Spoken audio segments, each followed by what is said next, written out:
Welcome back to JHGWoodcraft. I'm Jedi, and today we're going to be working on joints, working on a table. I'll eventually show you the video for that full table, but wanted to give you a view of what I'm looking at for my table, my apron joints.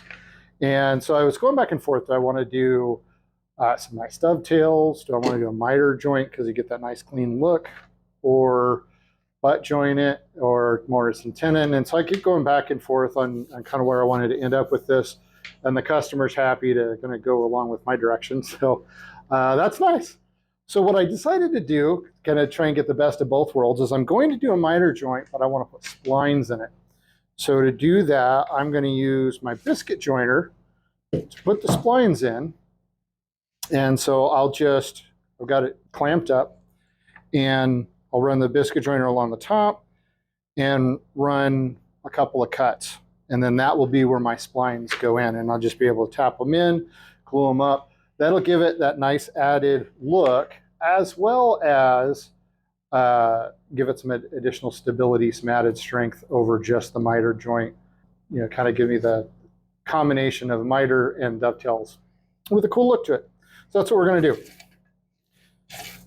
So for any tools that I'm using, I'll put that down in the description so that you've got that. If you decide you want something, some affiliate links. So I'm just using these corner clamps to hold this together. And then I'm going to clamp it to my table so I don't bounce around while I'm using my biscuit joiner here.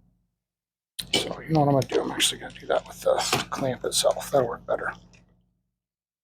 Okay. And I'm going to put this on number 10.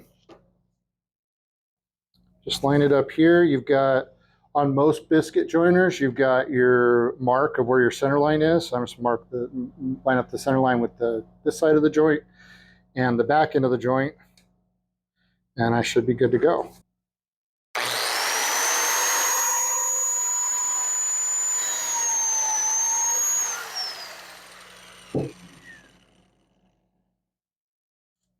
All right.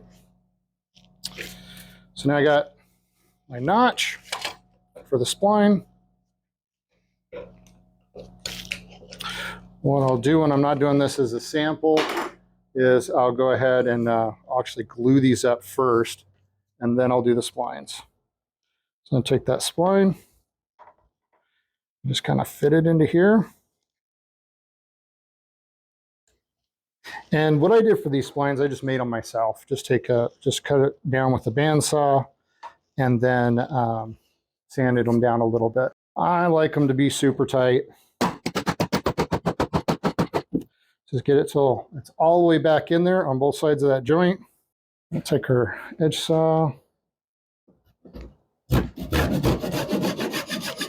cut. Hopefully I am. Yeah, cut a little bit away from your wood, and you can always sand the extra off.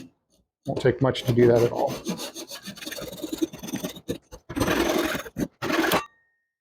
Smash my finger. Let's try a couple different versions of saw, see which ones I like better.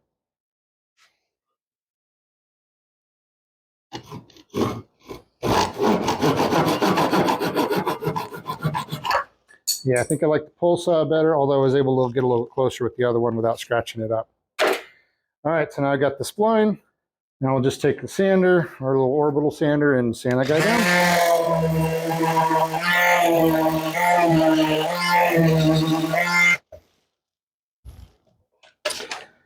And there we go. I really like the way that's turning out. So yeah, that's what I'm going to do for these joints. We'll put one of these on either end, using a little bit different color wood so they got some, it stands out a bit. All right, cool. Well, thank you. Y'all have a great day. I'll talk to you later. Time for me to go have a drink.